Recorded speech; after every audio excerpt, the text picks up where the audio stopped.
Sorry. Thank you. Welcome to the July 21st regular meeting of the Transportation Commission. The Transportation Commission is conducting this meeting from the City Council chamber, and staff are complying with the current regulations of the California Department of Public Health and Cal OSHA for safe indoor meetings. As a courtesy and technology permitting, members of the public may continue to provide live, remote, oral public comment via the city's Zoom video conferencing platform. However, the city cannot guarantee that the public's access to teleconferencing technology will be uninterrupted, and technical difficulties may occur from time to time. Members of the public desiring to provide public comments at the meeting are encouraged to attend the meeting in person.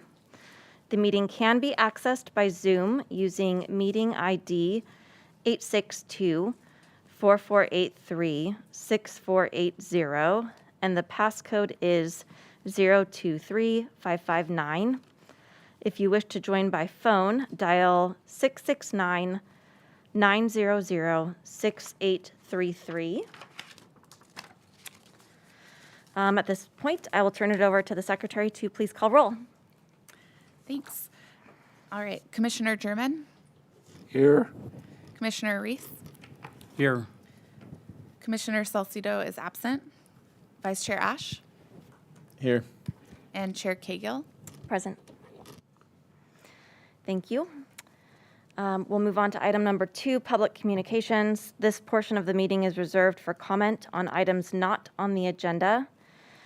Under the Brown Act, the Commission cannot act on items raised during public communications, but may respond briefly to statements made or questions posed, request clarification, or refer the item to staff. At this point, I'll open up for public comment. Do we have any members of the public wishing to comment on items not on the agenda? We have no members of the public wishing to provide comment. Thank you. Okay. We'll move on to item number 3, the consent calendar. Item 3A, approval of the minutes of the May 19th, 2022 meeting. Do I have a motion for approval of the minutes from the May 19th meeting? So moved. All right. Moved by Vice Chair Ash, second by Commissioner German. Would the secretary please call roll? Commissioner German, A. Commissioner Reese, Aye. Commissioner Salcido is absent, Vice Chair Ash, Aye. Chair Cahill. Aye. Great.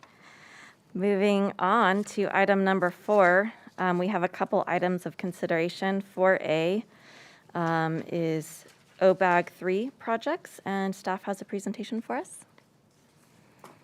Okay, I'll be providing my presentation over there, so give me a couple minutes as we set up. Thank you.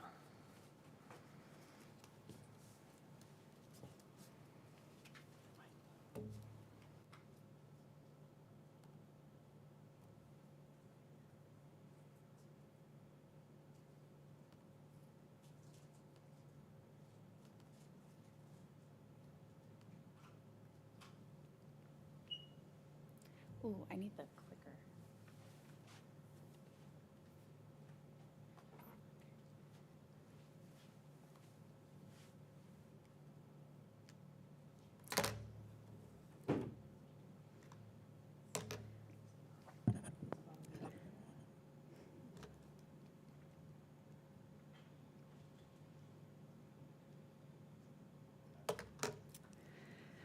Okay, clicker, yeah.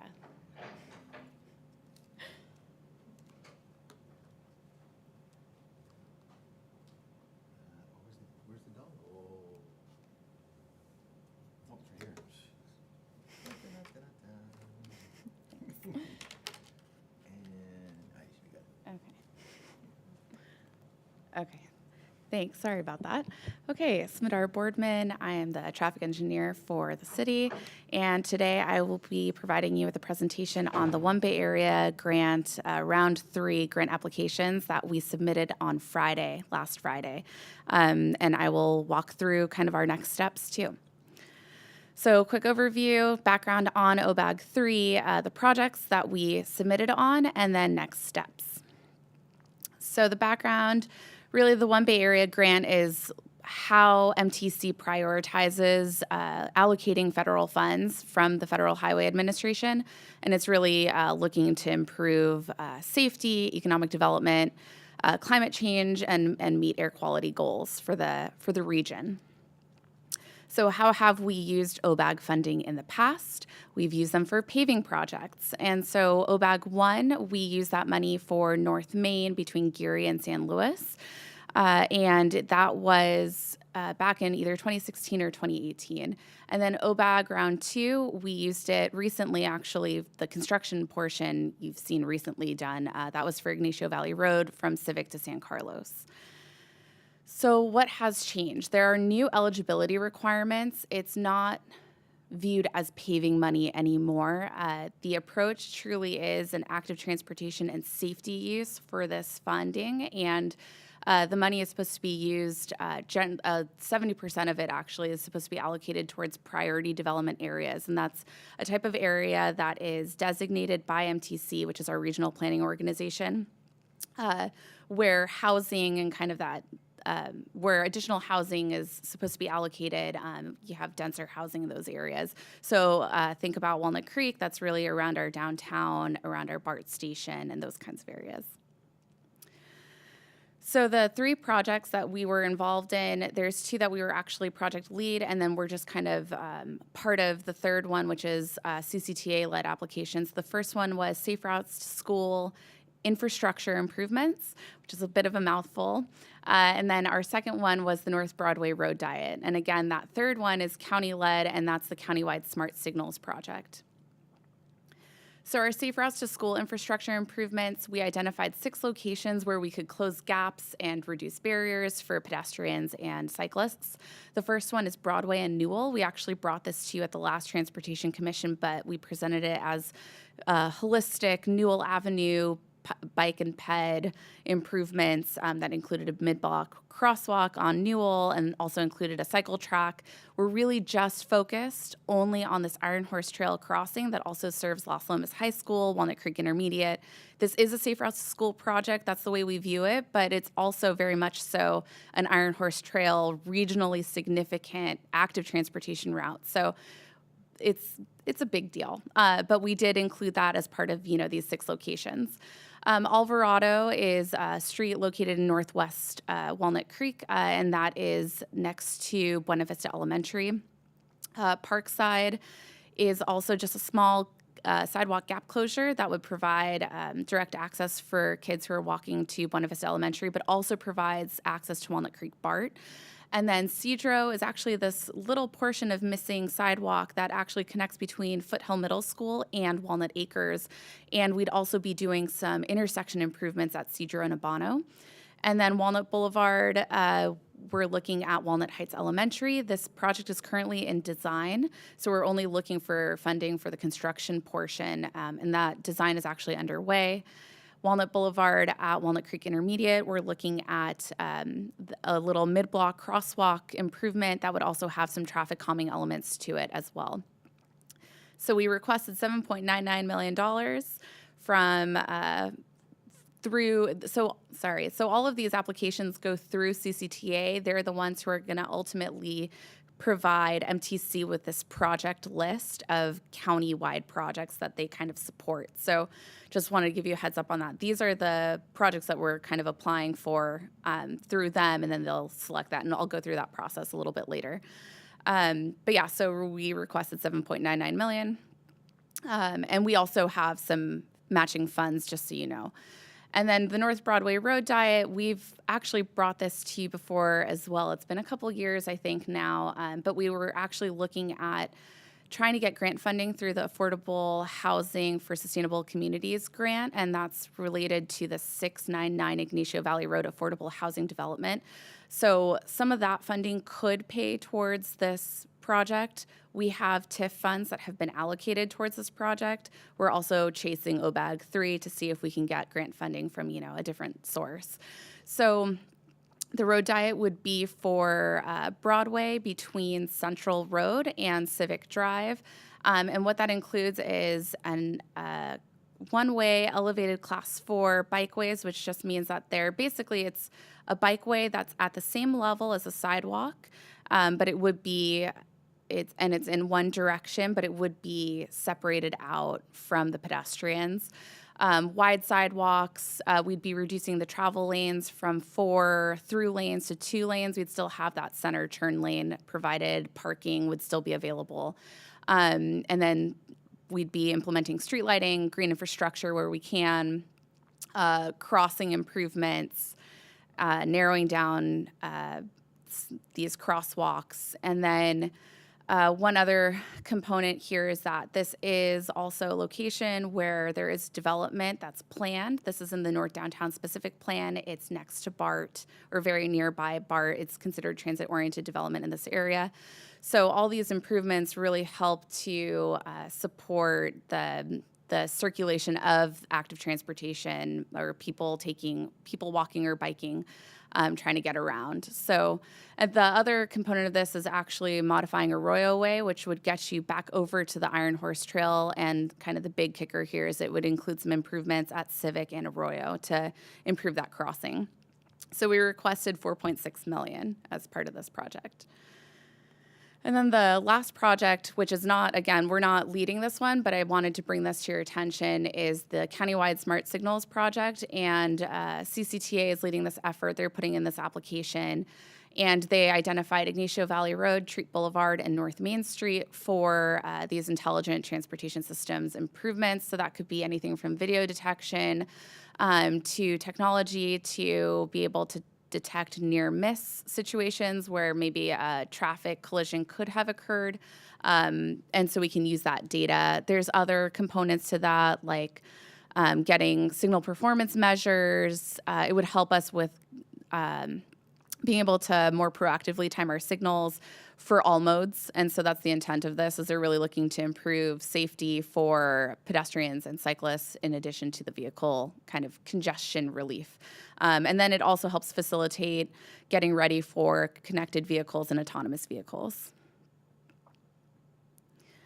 So next steps, so in July, so tomorrow, we have a presentation to the CCTA review panel. It's some folks that have been selected from different CCTA boards, commissions or committees. And then July and August of the next couple of months, it'll be going through various CCTA boards and committees. And then the authority board in September is going to approve this final project list. So that's CCTA's authority board. And then it's going to go to MTC as part of that region-wide project list. And then hopefully we get selected. And then the Obag 3 funding becomes available in October of 23. So questions or comments? Questions? Any questions? Yes, Commissioner German? On the first part, when going to the schools and doing transportation improvements, I got to be out of that, but are you working with the schools? I used to say kids are driving kids off of the rail show in the morning, and David, I think, have you hit your button, or if you could take off your mask while you're... It's green, right? down. There you go. Particularly Walnut Middle School, it has Foothill schools is real bad driving around there. So are you working with the schools on drop-offs? So I can provide you a staff update actually at the end of the meeting about drop-off pickup. This is really associated with just infrastructure improvements for active transportation. So that location you're speaking about specifically, it's a sidewalk gap closure and improving the crosswalks for pedestrians. Okay, thank you. Okay, any other questions? Commissioner Reese? So are these improvements all in a PDA? Or how's that work here? Yeah, so only for the two different projects. So the one that has the 6 components, Newell and Broadway, is within the PDA. The remaining are not. but they are within the pedestrian priority area for CCTA because they're around schools. But then North Broadway Road Diet is within the PDA. Okay, great. And for Broadway Newell, is this, the Obag money would be able to include the diagonal crosswalk that you showed us at a previous meeting? Yes. And that's primarily what Obag would cover? Yes, it would be the signal modifications. Okay. It's the narrowing of the street, some lane removal, reshuffling, new curb ramps, bulb outs, that kind of thing, including the diagonal cross as well. Great. And then this smart signal project, we had a presentation previously about that, including, I thought, fiber optic and adaptive systems. Is that what this Obag grant is doing? Is that for that work? So that was, we weren't sure which projects we were going to actually go for. That was the Ignacio Valley Road Safe and Smart, corridor, which kind of was a whole bunch of different stuff we were throwing together, it's kind of like the wish list, I guess, for Ignacio Valley Road. And a piece of that is the countywide smart signals piece, which is all the kind of technology improvements. It does not include fiber, but we did hear that we did apply for an earmark funding. So that's federal. And we just heard back that it made it through the House of Representatives. So that's kind of for fiber specifically on Ignacio, we're hopeful that that'll get funded. Okay, thank you. Mm-hmm. Anything else? Vice Chair Ash? Well, on any of these, is there anything we can do to support that as individuals, as the Transportation Commission, as the city council to write to our congressman about the money, or any electeds here? So I'm not sure about how the Obag 3 funding would work exactly, because that one is through MTC, but I will ask around and find out and get back to you. I have comments, not questions. Okay. So if we're all done with questions from the commission, we'll open it up to public comment. Is there anyone wishing to provide public comment? And not on Zoom either?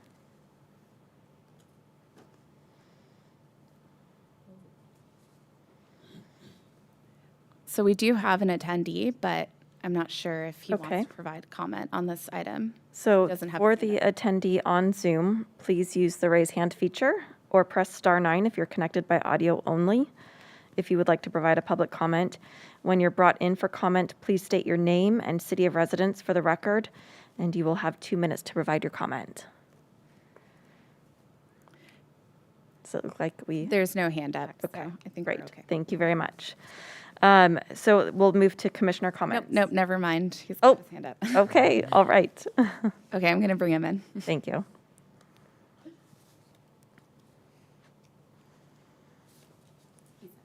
Okay. Thank you for joining us. Please begin.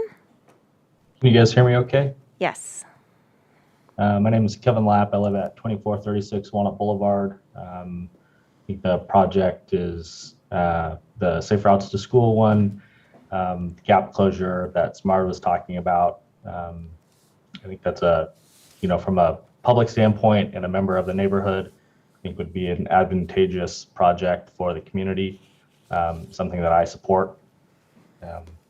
Just keep things brief with that. All right. Thank you for joining us. Okay, so now we'll move to comments from commissioners. Commissioner Reese, Vice Chair Ash. Thanks for your presentation. Just two thoughts. One, in the future, can you add maps of some of these intersections? Just because I don't know where every little place is, and that would just be helpful for me for future planning. But great presentation overall.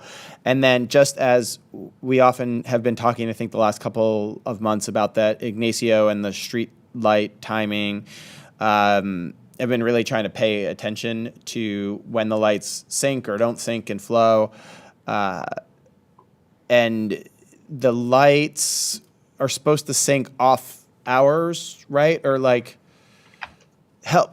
Maybe that was a question then, but I guess my original point or my original thought as a comment was I tried it recently at 5:15 in the morning to get from Oak Grove intersection on Ignacio to Civic before I turned, and I literally hit every traffic light in that route, and I thought that was a time where we were supposed to flow through because there was no congestion, and I don't know, so I'm trying to just understand more about the traffic light synchronization plans. Okay, I can actually give you an update on that during staff updates. Thank you. All right, thank you. No other comments, then I think, thank you for your. I would yeah. offer, I'm not sure if this would be helpful, but I do have additional slides. Do you want to see a map of the locations? Okay.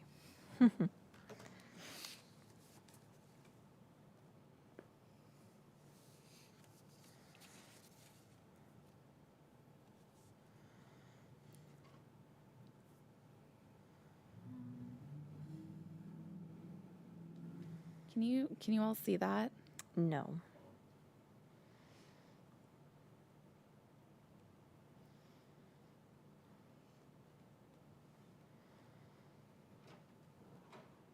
Oh, there it goes. We can Okay. see that now. Okay, so those are the safe routes to school infrastructure improvements. Sorry, I was trying to keep the presentation short. And so you can see a lot of it is, only one of them is actually in that PDA, that's that purple area. And then the rest of them are just kind of outside of it. Got it. And then this kind of just goes into some of the actual improvements at the different locations, safety, pedestrian, bicycle improvements, sidewalk, and et cetera. And then the North Broadway Road Diet, and then the types of safety improvements we're looking at doing at those intersections. Could you go back to the road diet just for a minute? Yes. And this is a draft concept. And this is at Arroyo. This is the intersection of Arroyo, which goes up and down on the screen. And then Broadway is to the left and right. Mm-hmm. Okay. Thanks. Thank you. Thank you. The visuals are helpful, and thank you for all of your work on this, and we'll certainly be hopeful for those funds coming our direction. Thank you. Okay. So if there are no other commissioner comments, we will go ahead and move on to item 4B, the local road safety plan introduction and update. And I invite staff to please provide your presentation.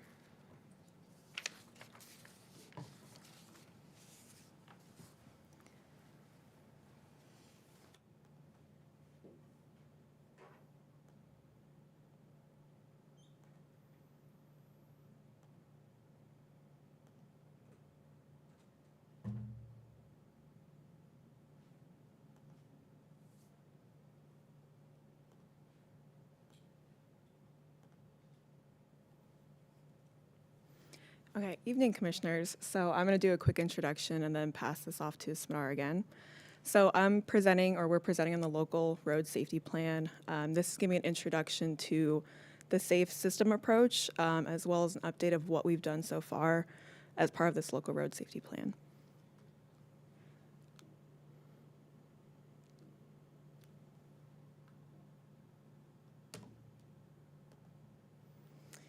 So just a quick overview here, safe system approach by Smadar, and then we'll go over the local road safety plan, the background, preliminary findings, our safety partnerships, and then the project's next steps.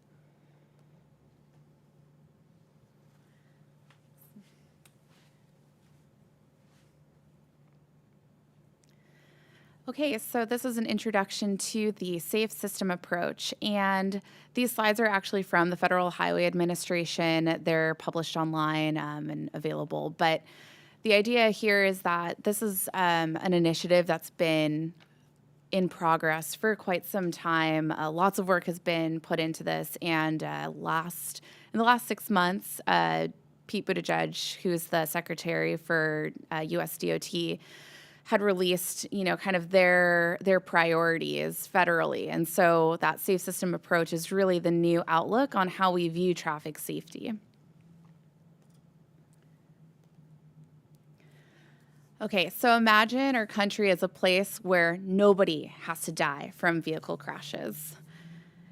And I just want to take a moment to reflect on that, why we're here today to talk about traffic safety, because crashes can have an irreversible impact to people's lives.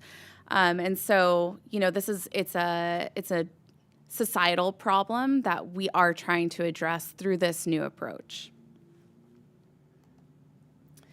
A quick presentation overview. So we'll be going through an intro, the safe system principles, the elements of safe system, case studies, and then a conclusion and resources. So first of all, introduction.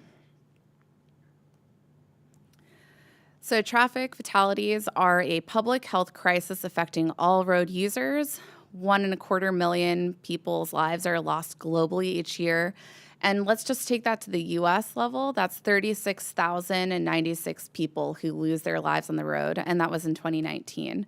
And then looking at that too, 6,205 people have been killed as a pedestrian just walking in the U.S. in 2019.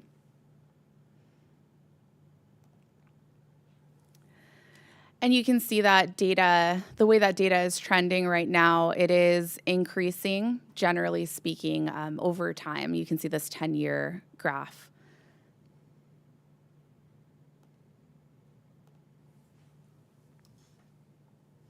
And then in the past decade, the number of pedestrian fatalities has actually trended upward. So how do we in the United States reach 0 deaths? So the safe system approach aims to eliminate fatal and serious injuries for all road users by accommodating human mistakes and keeping impacts on the human body at tolerable levels. So, and the idea here is that not one human life, the loss of one human life is acceptable. And this approach actually isn't new. Sweden really kicked this off back in the mid-90s, and they launched something called Vision Zero, which probably are familiar with hearing that terminology. And they were actually able to reduce their fatalities by 60 to 70% by launching this initiative. And then there's other countries who have followed suit and had similar success. So Safe System in the U.S., we have a few advocacy groups, Road to Zero, Toward Zero Deaths, Vision Zero Network. There's also some more local ones, I believe, for California. But these are the advocacy groups who are really pushing for the safe system approach, or just really that ultimate goal of 0 deaths. So the safe system approach is comprised of three approaches, and then there's principles and elements associated with it. So the 6 safe system principles are: death and serious injury is unacceptable, humans make mistakes, humans are vulnerable, responsibility is shared, safety is proactive, and redundancy is crucial. And the 5 safe system elements are that we want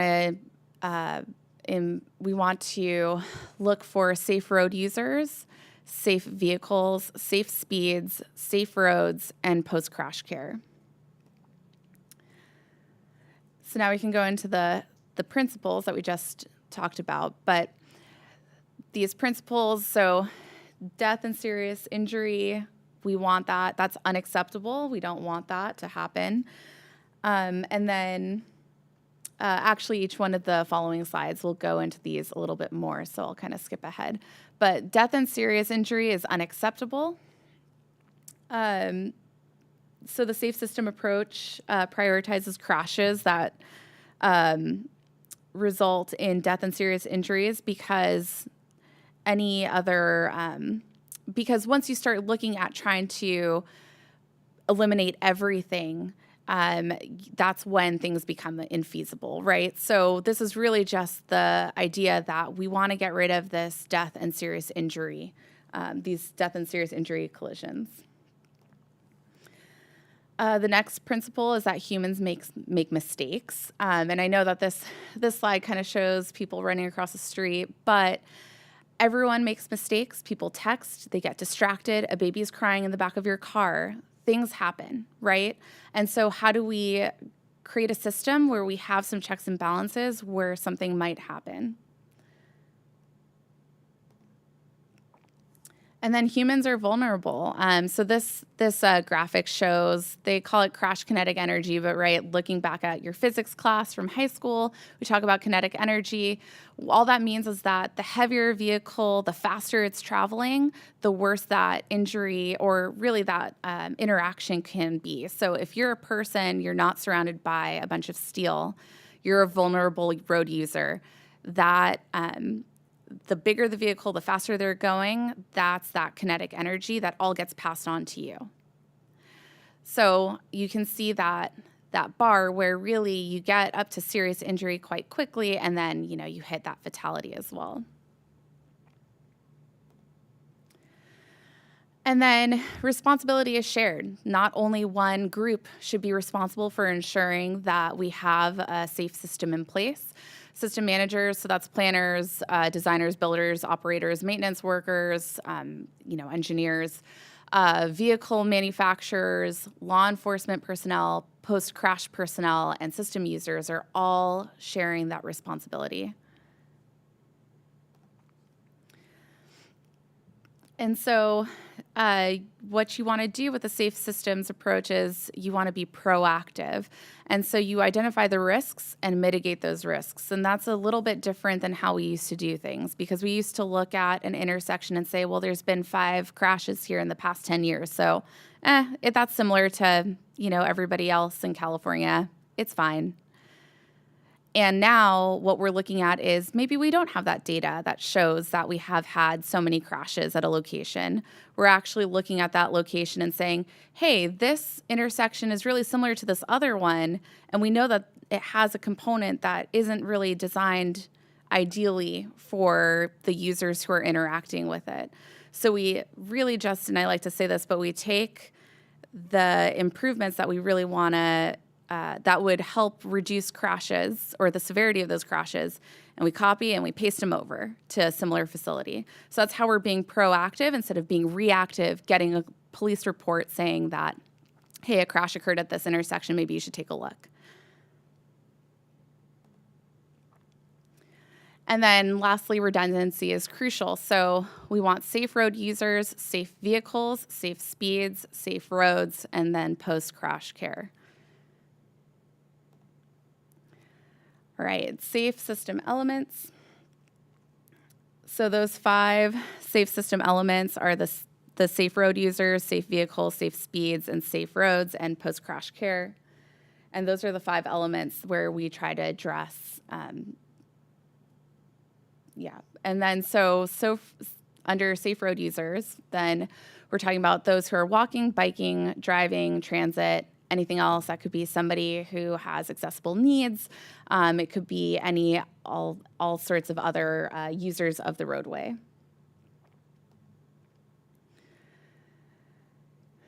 And then also, trying to eliminate people who are distracted or impaired. We want people to follow the rules, and then we want people to act within the limits of the road design. So safe vehicles, this really comes back to the vehicle manufacturers. And so there's some components in here that this is speaking to, which is kind of the new technology. So lane departure warning kind of gives you a beep, beep, beep if you're shifting over into a different lane, autonomous emergency braking, and then also passive safety like seatbelts and airbags, crumple zones, kind of some of the maybe it's not actually recent improvements in vehicle technology, but still have been extremely effective in reducing the severity of crashes.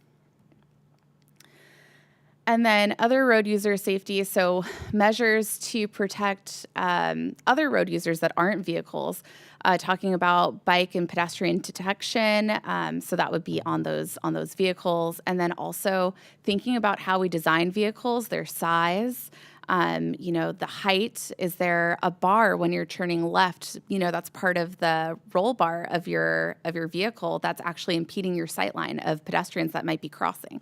So things to consider. And then new technology, and we kind of touched on this before, and that's smart, the Countywide Smart Signals project, but leveraging that connected and autonomous vehicle data to help improve safety. And so I'll read this quote, but speed is at the heart of a forgiving road transport system. It transcends all aspects of safety. Without speed, there can be no movement, but with speed comes kinetic energy, and with kinetic energy and human error come crashes, injuries, and even death. And this is one of my least favorite, but also one of my most favorite infographics, and we recently published something similar in the nutshell. But thinking about reducing pedestrian fatalities, but if you get hit by a vehicle as a pedestrian at 23 miles per hour, it's a 10% risk. It's 1 in 10 that you will die. At 42 miles per hour, it's 50%, right? It's 5 out of 10, you're going to die. And then at 58 miles per hour, that risk increases to 9 out of 10 times. If you get hit at 58 miles per hour, there's a risk of a fatality. And so talking about safe speeds, this graph shows that impact speed, how drastically that curve kind of shoots up in terms of that fatality risk. If you get hit, if an auto hits a pedestrian, if it hits a fixed object, something on the side of the road, and then there's a side impact would be a broadside, and then like a 90-degree collision, and then auto hits head on, that gets much more severe as you're approaching each other. Then all of that speed differential is straight into each other to get to 0 miles per hour. So safe speed, so treatments that can minimize injuries. So just thinking about how do we maybe take a new approach to design for ensuring that people go, or so that speed is actually lowered. Thinking about how you drive through an intersection, maybe something to counteract speeding through certain locations could be implementing something like a roundabout where it forces you to slow down because you have to physically maneuver around an object that is truly designed to slow you down.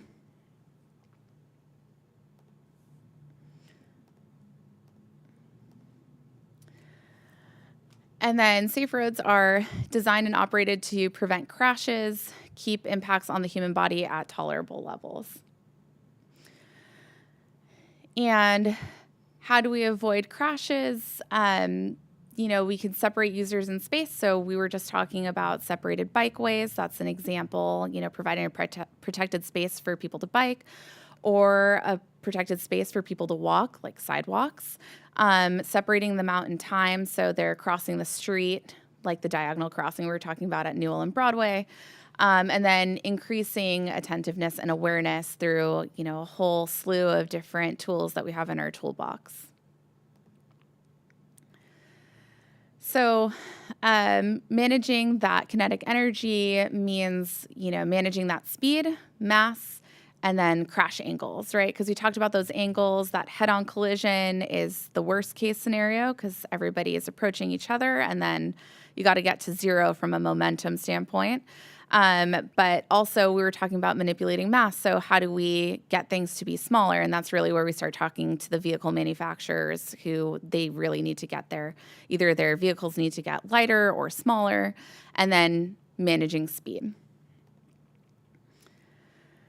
So safe roads include all of these aspects. It's the design, construction, maintenance, and the operation.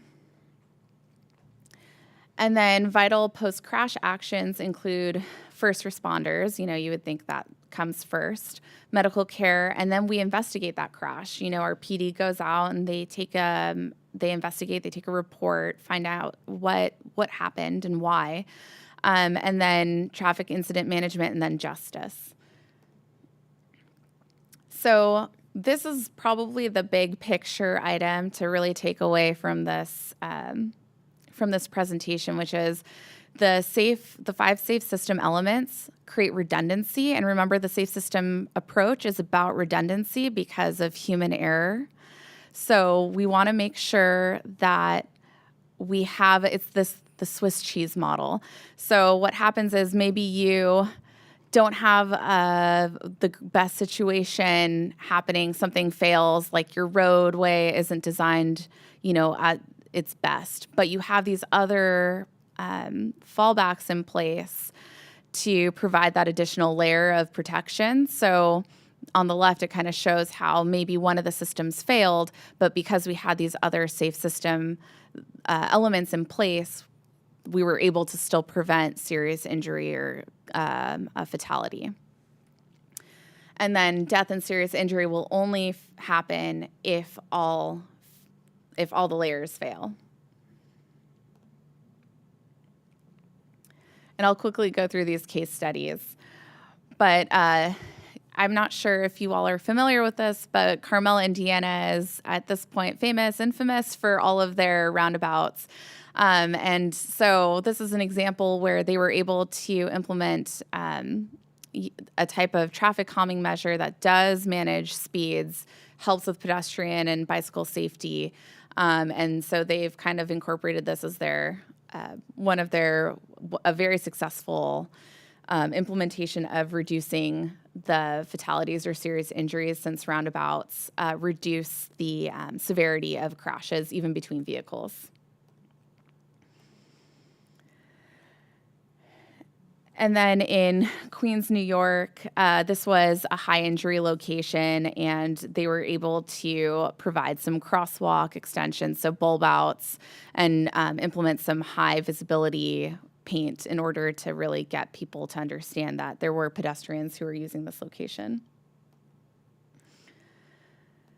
So I think this slide is our takeaway, but really the traditional approach, we were looking to prevent crashes, but the safe system approach is to prevent death and serious injuries, right? So there's a big difference between those, because the other crashes that might be minor injury or property damage only, that's not necessarily something that's attainable. So we need to prioritize our funding, our resources towards this very serious injury, fatal types of crashes that are a public health issue. We want to improve human behavior, but as the traditional approach, but then the safe system approach understands that there are human mistakes that happen and limitations. Traditional approach looks at just control speeding. The safe system approach is trying to reduce that kinetic energy as a whole. Individuals are responsible. Okay, well, actually, the safe system approach, we're looking to share that responsibility. And then, the traditional approach is that we react based on that crash history, like we talked about earlier, and the safe system approach really proactively identifies and addresses risks.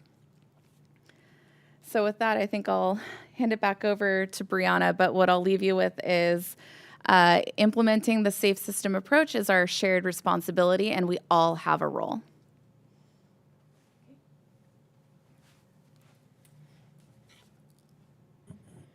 Okay, so how does this all relate to our local road safety plan? So a portion of these slides were actually from our first stakeholder meeting, which we had about a couple of weeks ago. So if there's a couple formatting things, that's why. So a bit of the background, Walnut Creek staff, we applied for grant funding to prepare this plan. We obviously got the funding, and then we initiated this process in late March with Fair and Peers Consulting. They're helping us prepare the plan and are analyzing this data, this crash data, and then reviewed and presented this collision data to the stakeholder group. Oh, sorry.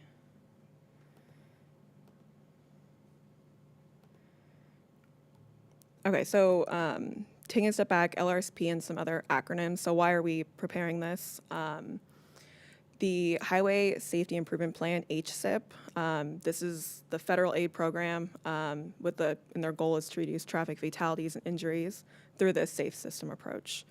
As it trickles down to the state level, we have California's Strategic Highway Safety Plan, and it's a major component and requirement of HSIP.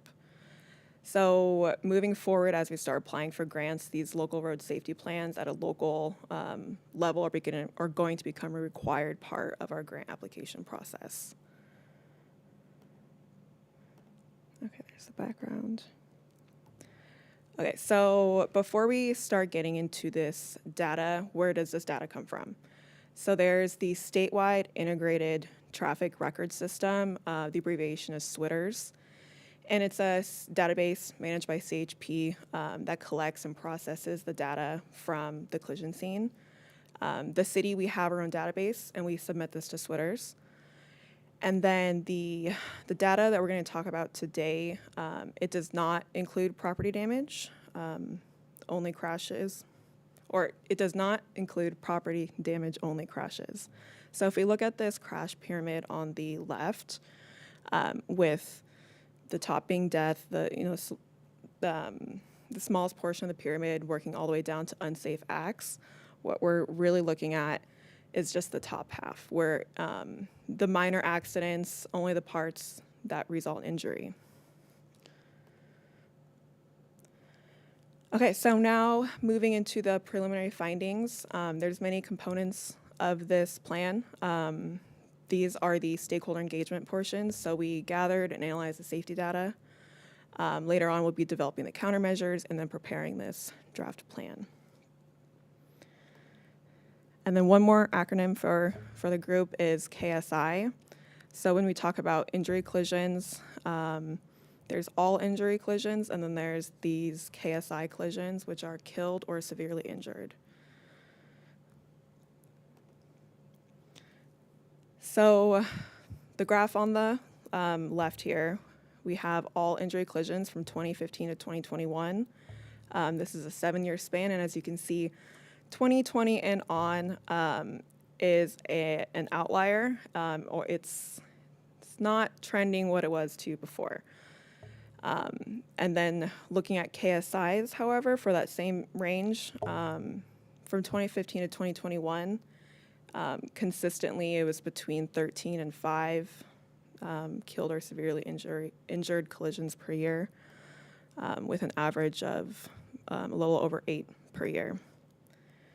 And then as we look into this graph, or these two graphs broken down by mode, we're going to be looking at 2015 to 2019, just because that data is a little more consistent. So again, on the left here, we have all injury collisions. Vehicles kind of have been staying consistent across the board in terms of all injury. KSI, there's a bit of a drop in 2016. If you look at bikes, 2015, 2016, we're actually on the higher side, and it's since dropped. And then if we look at the KSIs, there were none in 2018. So, and for pedestrians, it's been pretty much a consistent across the board in terms of the killed or severely injured. And then this is where it really highlights the vulnerable roadway users. If we look at all injury collisions from that date range, about 80% were vehicle collisions and 20% captured pedestrians and bicyclists. But then when we set aside just the minor injuries and look at killed or severely injured, where pedestrians were only 12%, they're more than a third. For bicyclists that were only 9%, they are jumping to 17%. Another data point that we looked at was DUI collisions. They represented 6% of all injury, but 20% of all KSI. For daytime and nighttime, 3/4 happened in daytime, but for the KSI collisions, it was 50-50. And then when we start mapping this data, it paints a picture here. So clearly, Ignacio Valley Road, where yellow is, the hot spot and blue the cool spot, not so many. You can clearly identify Ignacio Valley Road and intersections along it. So this is a key barrier as it separates neighborhoods. Other large intersections, the Main Street, Treat, Geary in the northwest. We have Bancroft and Treat as well, and then all of the downtown area. If we start looking at the data points of these collisions, there's a lot here. So breaking it down a little bit, we have collision details. So, what was the type of violation? Was it unsafe speeds, a right-of-way violation? What was the type of collision? Was it rear end, broadside, head-on? Time of day? Were drugs and alcohol involved? Putting those factors against context. So did it happen at an intersection? Was that intersection signalized? Did it have stop signs? Was it along the segment? Did it occur major or minor road? Was it close to a school, park, affordable housing, library, streetlights? And if you can see on the right side of the screen, it kind of trails off. The context details that we're looking at, there's a lot. So thinking about that heat map and all the intersections, just kind of like going down this column of signals. So the common violation at a signal collision was unsafe speed, with a common collision type of broadside and rear-end collisions. So taking this data and creating trends and identifying trends, arterial speeds remain a key concern. Left turns without the green arrow, especially with more cross traffic. We have a few of these along YVR.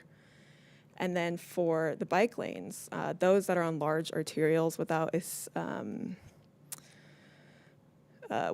any kind of protection. So as they enter an intersection, they're encountering multiple conflict points, and we have several right turn slip lanes in the city where the bikes are not protected and they have to cross over these. And then the last trend that was brought to our stakeholder group was about these small arterials and collectors. They are getting more traffic now, and with this increase in traffic, they can use more signing, striping, and improving the visibility of the crosswalks that we do have out there.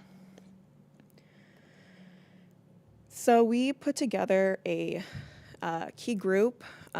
This is going to be a constantly evolving group.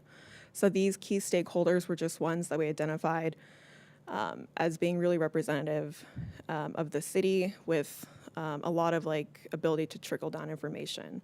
So we have the City of Walnut Creek, Public Works, Engineering, as well as the Maintenance Division, and then the Walnut Creek Police Department. We had a representative from the Rossmore Public Safety Manager. The Mount Diablo and Walnut Creek School Districts were invited, Contra Costa Transit Authority, CCTA, 511 Contra Costa, and then advocacy groups like Bike East Bay and Bike Walnut Creek. So when we presented this initial data to them, we asked for their feedback. Did it meet your expectations? Was there anything that maybe was missed? And these are just some of those topics. So red light violations, citywide, and then also at signalized trail crossings, where we have cyclists push for the green, they cross, and then when drivers don't want to wait any longer, they run the red, risking any other potential cyclists coming through. Where the collision history indicated conflicts between permissive left turning, the right turning vehicles, and the conflict with peds and bikes was also brought up. Walnut Creek has a lot of beautiful trees, so along with that, they require constant maintenance, and so vegetation blocking signs or obstructing sightlines at intersections was an issue that was brought up. And then looking at kind of the larger narrative and not just injury collisions, we've also been experiencing a lot of knockdowns in the city. So taking out signs, flashing beacons, signal cabinets at Treat and Carriage, difficulty crossing Geary, and then one kind of just note that came about with thinking about the crash pyramid where we have the unsafe maneuvers here. So where we have regular walkers and bicyclists, they know the locations to be cautious at and where they've observed these type of traffic issues. And so getting these like more larger picture narratives about where these locations, where these are happening. So looking at the next step, we've kind of built out that original timeline that we had. So we're going to be developing countermeasures and the draft Lrsp, and all of that includes the stakeholder engagement. So we've identified a few engagement opportunities, surveys, presenting to the commission, city council, school outreach, and we'll get a little into that as part of our staff updates. Being part of the Walnut Festival, they have a bike valet where we can reach bicyclists who are there with their families. With the draft Lrsp, we're going to be requesting public comment, the Nutshell newsletter, social media platforms, and those advocacy groups that we've invited to the table. So the questions for commission that we're asking for input, were there any trends that you feel are expected or easily observed from your experience in Walnut Creek? And then were there trends that were surprising to you that you hadn't thought of before? And before we open that up, we wanted to put it out there that if anyone in the public would like to be notified and included in future engagement process, send your email address and neighborhood to dutytraffic@walnutcreek.org. And then there is Smidar's and my contact information. And with that, I'll open up to the commission. Okay, thank you so much for your presentation. And I think before we go into the comments, we'll first ask if there are any questions of the commissioners for the staff. Commissioner Reese. Thanks for the presentation and yours too on safe systems. It was good. You can be on YouTube. I had a couple of questions. It was mentioned at the beginning about Vision Zero, and I was wondering what the relationship is for the city of Walnut Creek related to Vision Zero and the Lrsp and other safety work. Yeah. Okay, so the deal is that there's a bunch of federal grant funding that's becoming available. I had mentioned that USDOT kind of vision for the safe system approach, which really truly is just kind of, maybe it's a broader look at that Vision Zero as a policy. So I look at Vision Zero as sort of the same thing as safe system, except safe system is a little more thoroughly thought out and kind of provides like an actual framework for how to achieve that Vision Zero goal. Mm-hmm. So one of the components that were actually required to have, and what we're going to be doing is incorporating this into our local road safety plan, but the feds require something called a safety action plan, which essentially is just going to be this, but we have to add that last component, which oftentimes Vision Zero as a policy has a deadline to it. We want to achieve 0 deaths by X date, or whatever that policy may look like. It's something that's actionable and measurable, and those performance measures and that goal will be incorporated into this Lrsp. So does the safety action plan put a similar level of focus and decision maker responsibility towards safety that Vision Zero does? Yeah, I think the intent of the safety action plan, kind of as defined by the feds, that's its intent, is to provide that actionable, measurable achievement, that we actually have to work toward and show that we've been working toward that.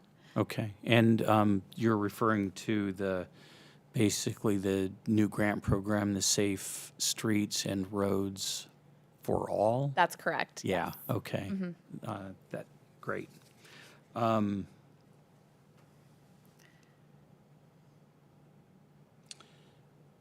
that's a comment. How is how does is the LRSP going to work with one of the areas that's of interest oftentimes is overlaying schools, community facilities on crashes to identify corridors that serve those uses to try to identify solutions. Does the LRSP do that? Or is that a different, would that be a different exercise? Well, yeah, so one of the context items that we're looking at in the collisions was, is it less than a quarter mile to a school, less than half a mile to a school? So it is as part of that identifying trends and then identifying collision profiles, like this type of collision is happening near schools. It's part of the process in identifying profiles and then countermeasures as well. Okay, great, thank you. Any other questions? Vice Chair Ash. Hey, thanks. Great information for both of you. Thank you for putting that together. On your map of hotspots, what I couldn't tell on there, which was a great thing because it shows that where you're tracking it, are those, how do we know if it's pedestrian versus like car on car? Because, right, that helps us look at that. Yeah, so this question was also posed in the stakeholder. If we think back to that all injury collision pie chart, it only represented 20% of all collisions. So when we're only looking at 20% of that heat map, you don't necessarily get these hot spots anymore. And again, it's about the copy and paste mentality of, maybe there is an injury at this one location, but it's also similar to this one. So it's So there's not so many trends in terms of the severe or death or... I think that the issue is that our population we're a mid-sized city in California. And so the number of crashes that we have that are pedestrian or bicycle related is just low. It's just a low number, not because we're amazing. Maybe it is because we're amazing. That's what we're trying to identify. But it's not, the type of data that City of Los Angeles could map. They could easily map, or even San Francisco, Oakland. They're a large enough geographically and population-wise to be able to get that hotspot analysis.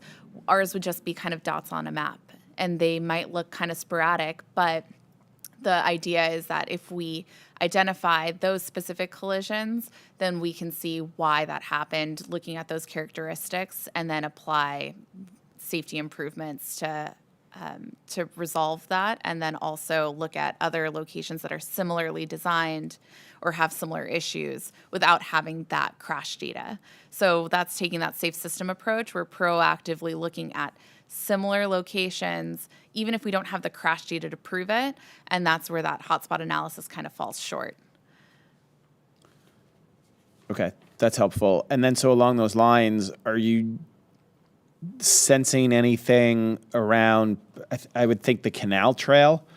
Because you talked about the intersections. So if you're coming, right, because the Iron Horse Trail has less intersection crossings, I think, but the canal trail crosses Oak Grove, Bancroft, and a couple of other key places. Are you seeing a trend there in anything? So that would be something that would be identified in the profiles. We have not been, I think we got that data just, yesterday, so we haven't had a chance to review it. So. As a next question, can you get back to us next meeting with that answer? Yes, yeah, absolutely. I'll give you more than a couple of hours to review the data, but that would be a great follow-up item. And then you talked about the transition to night, which of course makes sense. Is there any way to review those hotspots and look at need for street lighting improvement.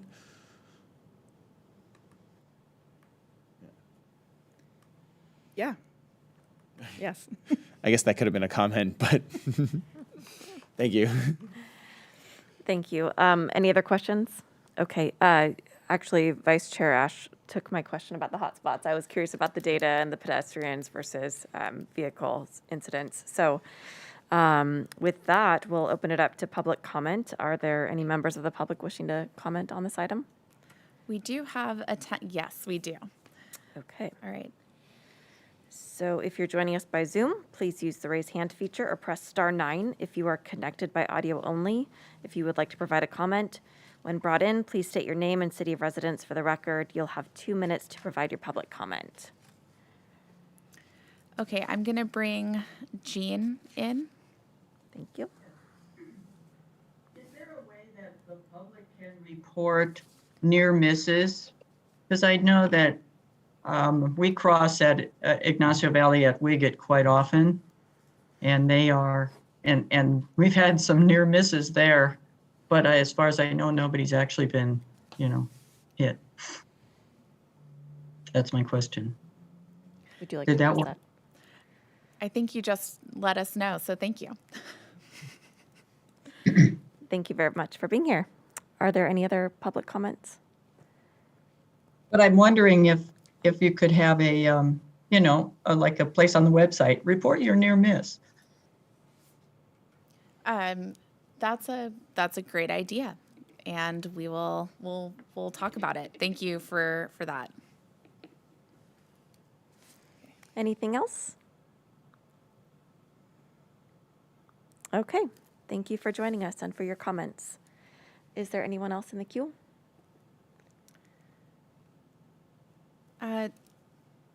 It doesn't look like anybody has their hand raised. Okay.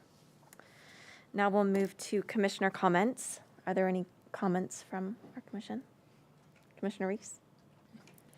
I guess what I would like to see, I guess 2 items. What Vice Chair Ash had mentioned regarding the hotspots, I noticed in your data that there's like 1 or 2 bike crashes. And I just want to make sure that as you're proceeding with this process that you keep restating and informing the public that even though the quantity of crashes might be low, they are fatality and high injury crashes. And so they're very important for us to try to resolve. And one reason why we might not have very many bike crashes is that many of our roads aren't really bikeable. And so I know I like to bike only on certain types of facilities, and so I often don't ride my bike because those facilities don't exist. So I think it's just really important for us to keep reminding the public of that information. The other area that I think is important is, there's we're talking about upgrading our community facilities, and I look at those as we want people to be able to get to those facilities from different modes. And so it would be really interesting, I think, to overlay the community facilities that we have, not just the ones in the tax measure, but the community facilities that are for our citizens, along with the schools and other community areas, so that we can start to understand how to improve connections to those facilities for all users, not just for drivers, but also for people walking and biking. So that would be a second area that I would hope that the citizens could be informed multiple times and reminded of the importance of making those connections safe. So, thank you. Thank you. And would you mind putting that slide back up with the questions of what you want from us too, just so we can make sure that we address those as well for you? Sorry, I forgot. No, that's okay. I did too. As soon as you started talking, I thought we should put that back up. Any other comments? Vice Chair?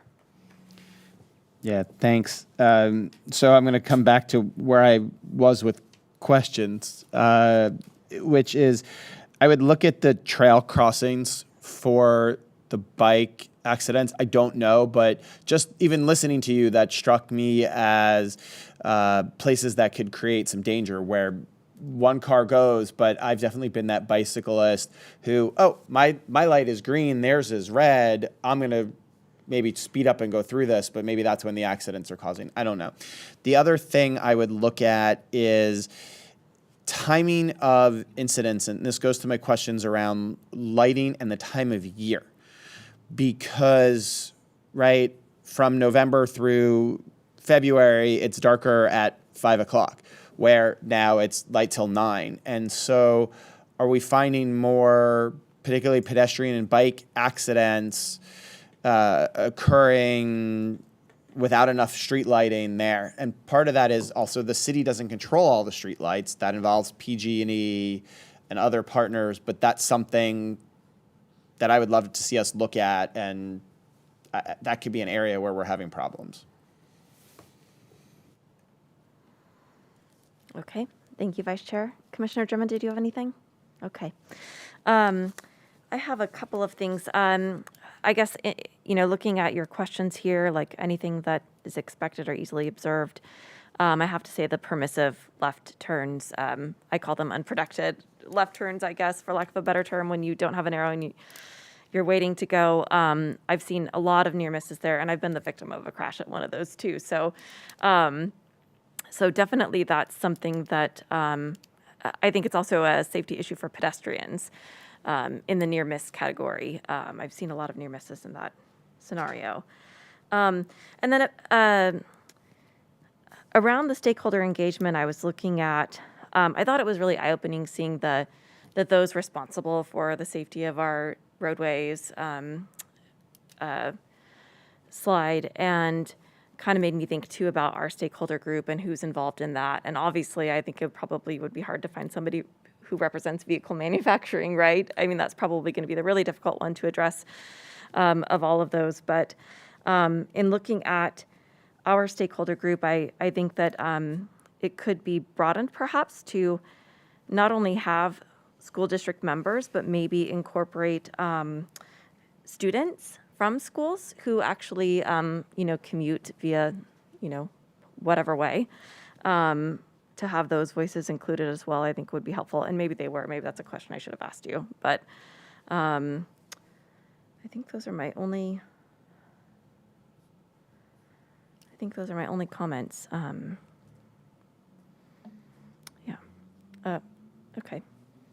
Thank you. And if there are no other comments, then we'll move on.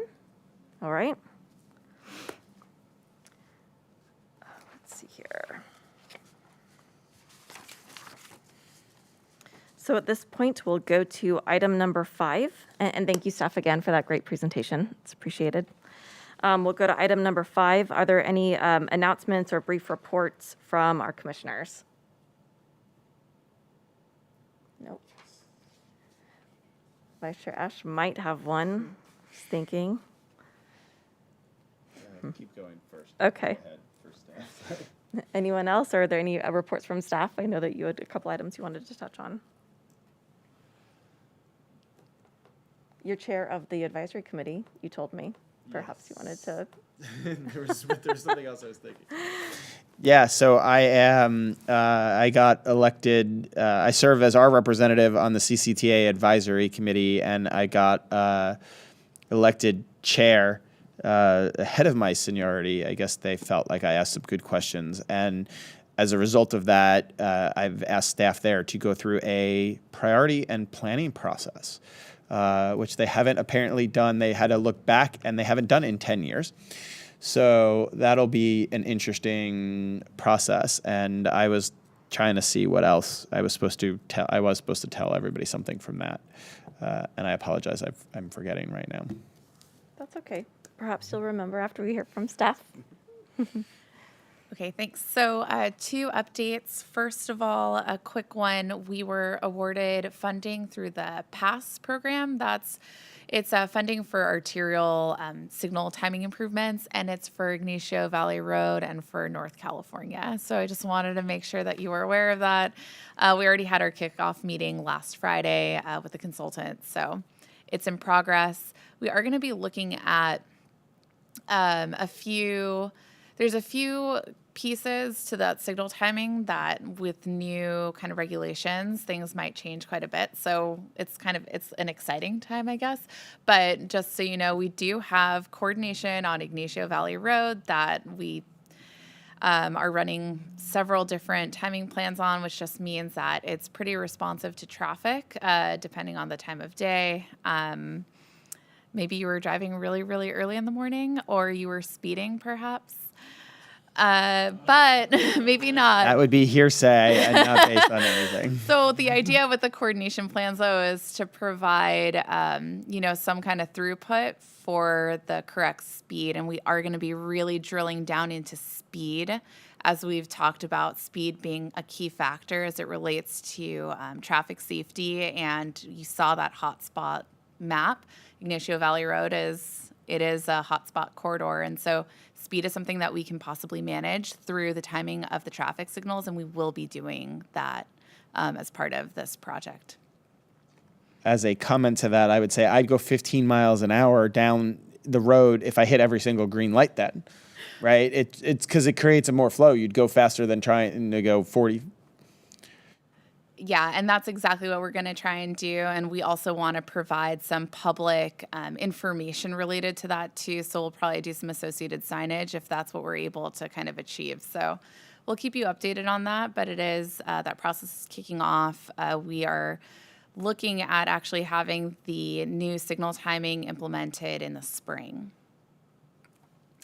All right, and then the second one is that we're actually kicking off our Safe Routes to School walking audits, we think. We're working with a consultant to get that launched for the fall. So we'll be visiting, hopefully, all of the schools in Walnut Creek from, all the different school districts, and we'll be observing drop-off pickup, that kind of circulation. And this is for the public schools in Walnut Creek. So this is Mount Diablo Unified, Walnut Creek School District, and then Acalanes as well. And we'll be going to observe the circulation, drop-off pickup, pedestrian and bike access, and kind of see where the sticking points are, where it relates to infrastructure and safety. And it's really us trying to get into that mode of identifying improvements that we can then find funding for. So this is that preliminary planning work that needs to get done. Can I suggest there, if you're coordinating with all the schools have easy digital communication to at least the parents, and I think in middle school and on, they have it with the students.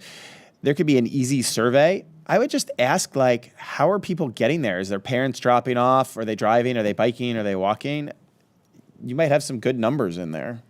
Thanks. That's great feedback. We're working on an engagement plan, and survey is definitely a piece of that. The actual walking audits, lots of communication with the district and the schools themselves, so staff or administration with the schools, and also the parent-teacher organizations as well. Yeah.